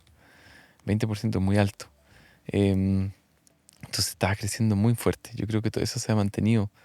Em, También pienso que la estrategia ha ayudado un poquito a eso y ha permeado, o sea, el mismo hecho. En este grupo de comité está, no sé, está el Ministerio de Energía, que ya lo he nombrado varias veces, está la Subsecretaría de Turismo, que está en un comité de implementación de conservación de aves. De hecho, la Subsecretaría de Turismo está incluso en el Consejo Directivo. Está CONAF, por supuesto, está el SAC, está el Ministerio del Medio Ambiente, em, está Subpesca, Pesca, etcétera. Hay una serie de ONGs también, em, que trabajan con aves directamente, otras quizás no tanto directamente con aves, pero ya se está entendiendo que las aves están transversalmente, y que nos pueden ayudar, básicamente. Así que yo diría que sí, quiero creer también que sí, que está aumentando el interés. Que puede ser como entenderse como un tema transversal, ¿no? Sí, A todo. sí, A la economía, sí, a la vida de las personas, a la sí, ciencia. sí, Ojalá. sí. Pero sí, pues un buen caballito de batalla las aves como para la conservación en sí, Mm, de la naturaleza. sí. Y no sé si nos querías comentar algo más de la estrategia de conservación de aves, o te puedo ya preguntar sobre la investigación que estaban haciendo en las montañas, que también estaba relacionada a las aves. Sí, también. Es un tema grande ese igual. Pero sí. Em, o sea, a hacer una invitación un poco a la estrategia. Yo ya no soy el coordinador nacional de la estrategia, pero viene, em, otras personas que van a estar ahí, eh, hacer una invitación a usarla. Esta estrategia em, es de todas y todos. Em, utilícenla para de repente bajar fondos, postular a fondos, alinearse un poquito en los proyectos que están saliendo a escala local, alinearlos con la visión país, y eso también le amplifica un poco el impacto y puede ser un poco más atractivo para financiar en el caso de algunos fondos concursables o donaciones. Em, Utilícenla, participen. Eh, Esta estrategia un poco partió como, ok, hagamos una estrategia para las aves, y terminamos hoy día como, o yo lo estoy visualizando como las aves como estrategia finalmente, para conservar, para desarrollo sustentable, para colaborar también, para volver a encontrarnos en estos espacios.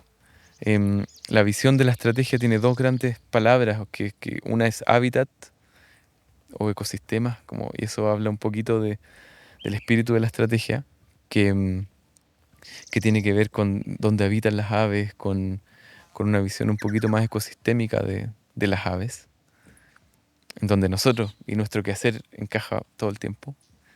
Y otra articulación, que estamos firmemente convencidos de que en el fondo, si es que no nos articulamos y no colaboramos, esto es imposible pasar de esto a la implementación. Es realmente una cuesta muy, muy difícil de escalar, implementar las acciones de conservación que aquí aparecen. Entonces, articularnos, eh, desafiarnos a este salto, ¿cierto? Que yo personalmente diga al momento de meterme en todos estos temas, eh, en tratar de entender al otro, a las otras personas, a las otras entidades, no hacer prejuicios iniciales, em, que nos impidan ese diálogo. Porque hoy día eso es lo que necesitamos, ese diálogo y acuerdos. Y ahí todos vamos a tener que ceder en pos de poner también nuestros puntos sobre la mesa. Y eso, esa es una invitación un poco que lo hagan, que emplumen ese pensamiento a través de la estrategia. Buena. Sí, fue un buen aprendizaje también. Sí. Bien. Y bueno, el tema de la investigación en montaña puede que sea un tema muy largo también, ¿o no? Puede ser muy largo. Podemos dejar sembrar una semillita quizás. Sí. Este proyecto partió el 2017, investigando montañas de los ecosistemas templados en Canadá y acá. Acá en Chile específicamente, bueno, antes que eso, ¿por qué las montañas? ¿Cierto? Las montañas son un cuarto de la superficie del mundo y albergan un tercio de los hotspots de biodiversidad. O sea, ¿Sabes que no sabía nada de eso? tienen un impacto importantísimo como refugios de fauna y de plantas y de funga y de suelos, como tú bien decías antes. Culturales también, ni hablar. En Chile eso es aún mayor, 80% de Chile es montaña. El 80% de Chile es Y montaña. nosotros miramos siempre hacia el mar en general, ¿cierto? Sí, po. Le damos la espalda un poco a la montaña y este proyecto un poco lo que intenta es relevar esa importancia. Y la dependencia que tenemos de la montaña. Las cuencas, los ríos, el agua, El clima. el clima, Sí. ni hablar. Em, ¿Y por qué las montañas también? Es porque también esta amenaza gigante que es el cambio climático, se amplifica en la montaña. O sea, lo que hoy día está pasando, por ejemplo, en Temuco, en términos de cuánto aumenta la temperatura, en los inviernos, por ejemplo, o las tormentas, es muy distinto a lo que pasa aquí en los nevados, o en Palguín, o en el volcán. Allá es más, las temperaturas se predicen que aumenten más, estos eventos estocásticos de tormentas más todavía. Y eso desafía la biodiversidad, desafía a la gente. Y por eso hemos puesto el foco en estas montañas. Y partimos con cosas muy naturalistas, como, volviendo a esta palabra del inicio que tú me preguntabas, ¿cierto? Como cómo se distribuyen las aves en las montañas. Y ahora estamos hablando de plantas también, pero ok, voy a concentrarme. ¿Cómo se distribuyen? Están todas las aves habitando el zorzal, por ejemplo. Está desde aquí hasta el glaciar. Y bueno, esa fue una de las primeras preguntas. Y ahí vimos que mientras haya bosque, en general, esas aves habitan muy ampliamente el gradiente de elevación. Pero te sales del bosque y el ensamble de aves cambia en un 90%. Y ahí aparecen los pájaros plomos, aparecen las dormilonas, todas las dormilonas que hay, los mineros cordilleranos, etc. Especies del alto andino, del ecosistema alto andino. No completamente, pero muy desconocido. Y entonces pusimos el foco ahí y estamos viendo cómo se distribuyen, dónde se reproducen, cuáles son los impactos que podríamos proyectar del cambio climático en estos lugares y un poco acoplándonos con los horizontes del IPCC a largo plazo y ver qué podría pasar y cómo podrían ser perturbadas estas especies. Eso a grandes rasgos. Estamos indagando en plantas también. Ahí están peleando los fios. Ah, sí, po. Eso eran dos, por lo menos. Em, entonces, ¿cómo se distribuyen estos? ¿Qué va a pasar? Es nuestro objeto hoy día de fascinación en la montaña. Cómo interactúan con los glaciares, por ejemplo. Estamos viendo que casi el 100% de las aves que habitan en estos altoandinos se reproducen en rocas, cavidades de rocas. Igual que las cavidades de los árboles, es loquísimo. Estamos empezando a pensar en las redes de interacción de estos ecosistemas también. Y esas cavidades de rocas se producen por la erosión, por el volcanismo también, por supuesto. Entonces, cómo interactúa la historia geológica de estos lugares con la biodiversidad que estamos encontrando y luego la erosión de los glaciares y sus aguas generan estos mini valles, ¿cierto? Y paredes de rocas que son riquísimos para las especies. Entonces, también ahí la conexión con el glaciar, ¿cierto? Estamos indagando en un paisaje sonoro, poniendo grabadoras en los volcanes. Estamos indagando en 10 volcanes. Desde el Tolhuaca, los voy a nombrar. Desde el Tolhuaca, el más al norte, Tolhuaca, Lonquimay, Sierra Nevada, Yaima, Soyipulli, Villarrica, el Quetrupillán, Villarrica o Rucapillán, el Quetrupillán, el Lanín y el Mocho y el Choshuenco en los ríos. Y hoy día tenemos en este mismo momento hay grabadoras en el Tolhuaca, en el Yaima, en el Villarrica, por aquí por el Pichillancagua, acá al lado, y en el Mocho, en los ríos. Grabando todo el paisaje sonoro, ¿cierto? Estas biofonías, grabando las aves en este gradiente de elevación, desde bosque hasta salir, hasta prácticamente el glaciar. Es como un Y podcast de aves. es como un podcast de aves ocurriendo todo el tiempo. Y no solamente las biofonías que pueden ser estas aves y también, em, eh, digamos, anfibios, por ejemplo, sino que también las geofonías, el viento, la lluvia, las tormentas y también las antropofonías, ¿cierto? Pueden haber, no sé, pasa lamentablemente, pero en el Parque Nacional de repente motos eh, o, no sé, Gente con parlante. gente con parlante, sí, conversaciones. Ah. Bueno, no es tan invasivo el tema, no es un alcance como tan amplio, pero lo estamos poniendo fuera también de senderos, en lugares bien específicos, eh, y construyendo ese paisaje sonoro y cómo va a cambiar. Y cómo va a cambiar ese paisaje sonoro con el cambio climático también. Como algunas especies probablemente van a empezar a desaparecer. Tendemos a evaluar esos cambios visualmente mucho, ¿cierto? Pero en términos auditivos, acústicos, es un mundo gigante también y eso también va a variar. Sí, ahí hay un tema gigantesco que no sé si da ahora para explorar, pero quizás queda muy disperso. Pero sí, es por eso la montaña, un poco, por su importancia, por su vulnerabilidad y por el desconocimiento. No sabemos, hoy día te contaba que ayer se encontró uno de los primeros nidos, probablemente, para no decir el primero, de nidos de pájaro plomo, em, incubando temas fenológicos, como fenológicos quiere decir como los procesos temporales, cuándo ocurren, incubación, reproducción, migración, etcétera, cuándo ocurren. Ya empezamos a tener algunas ideas, ¿cierto? Ahora en el 29 de enero estaba este pajarito con huevos. Entonces quizá enero y febrero son súper importantes allá arriba. ¿Para dónde van? El 100% de esa ave migra. ¿Para dónde van? Muy difícil aún saber. Algunos probablemente, no sé, la golondrina dorso negro, la dormilona tontita, no sé por qué tiene ese nombre. Es como tierno.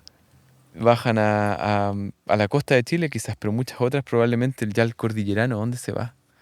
Quizás se va a la Pampa Argentina. Algunas dormilonas sabemos que probablemente se van a la cordillera, al Alto Andino de la zona norte de Chile, Bolivia, Perú, lo sabemos por datos de IBERT, que ahí aparecen o ahí están. Pero ¿para dónde se van en realidad?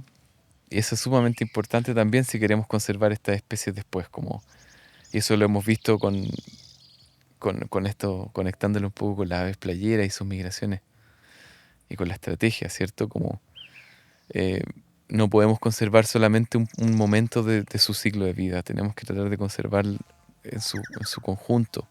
Y conservar no quiere decir dejar estático. Es una palabra que yo me la estoy cuestionando mucho a veces últimamente. A mí me gusta esa palabra, yo siempre la entiendo porque entiendo que es distinto a preservar, que preservar es no tocar, excluir al ser humano de ahí. Yo estoy mucho más por la línea de conservar, pero de repente alguien que no está en alguna empresa, algún sector privado o cualquiera, quizás conservar le suena inmediatamente como preservar y es una palabra que quizás no invita al diálogo y a estos acuerdos. Pero es sumamente importante para cuidar entonces todas estas especies, saber esos movimientos. Y ahora empezamos justamente este año también a indagar en las plantas. Estoy seguro que van a aparecer algunas plantas que no teníamos ideas que estaban aquí en estas latitudes. Así que nada, está alucinante, estoy fascinado. Ese proyecto, a la par de la red de nidos, son 3 meses de temporada de campo muy extenuante. Intensas. Sí, de subir y bajar cerro. Em, Ayer justamente estuvimos con el grupo, 8 personas ahí de los 2 proyectos, eh, compartiendo un poco y nada. Un proyecto ya lleva muy, muy largo plazo, 17, ya casi 2000 nidos. Este otro está partiendo y también empezamos con los nidos y ya llevamos casi 100. O sea, Sí. también se forman esas redes de nidos que habías mencionado. Sí, pero con rocas. Con rocas. Ahora, ¿cómo se forman? ¿Cuál es el flujo de esas cavidades? Estamos empezando a ver que se reutilizan bastante. ¿Las reutilizan las mismas especies o no? Ahí estamos. Estamos descubriendo un poco eso que quizás es conocimiento ancestral acá y que nosotros lo desconocemos, pero no por eso no dejamos de asombrarnos. Súper interesante y desafiante y también como terrible de cierta forma porque las montañas están súper amenazadas por el cambio climático. O sea, cambian muy rápido, ¿no? Debido al aumento de las temperaturas. Sí. Los factores, sí, de temperaturas, de precipitaciones son amplificados en estos ecosistemas. Sí. Pero bueno, es importante igual monitorearlo, pues saber qué está pasando, Sí. concientizar también sobre eso. Sí. Bien. Muchas gracias, Tomás. No A sé si hay ustedes más por la todavía invitación. que nos querías compartir. Se nos fue moviendo el sol. Sí, empezó a mover llegar hacia aquí. allá. O sea, podríamos estar hablando mucho, yo creo. Sí. Pero quizás para que la audiencia se quede con un par de mensajes, yo creo que ahí está bien quizás con lo que hemos hablado ahora. Una invitación al diálogo. Y que siempre se pueden llegar como a soluciones, ¿no? O a acuerdos. A veces pareciera que no, Sí, pero sí se puede. se puede. Y para eso hay de todo en todos lados, ¿cierto? En todos los sectores, sectorialmente hablando, academia, no sé, sector privado, todo, o en culturas distintas, pueblos, hay de todo, nosotros mismos en Chile. Entonces, tratar de hablar y dialogar con esa gran masa que no son extremos y que no son posiciones fijas, ¿cierto? Posiciones radicales o dogmas, que yo creo que ahí hay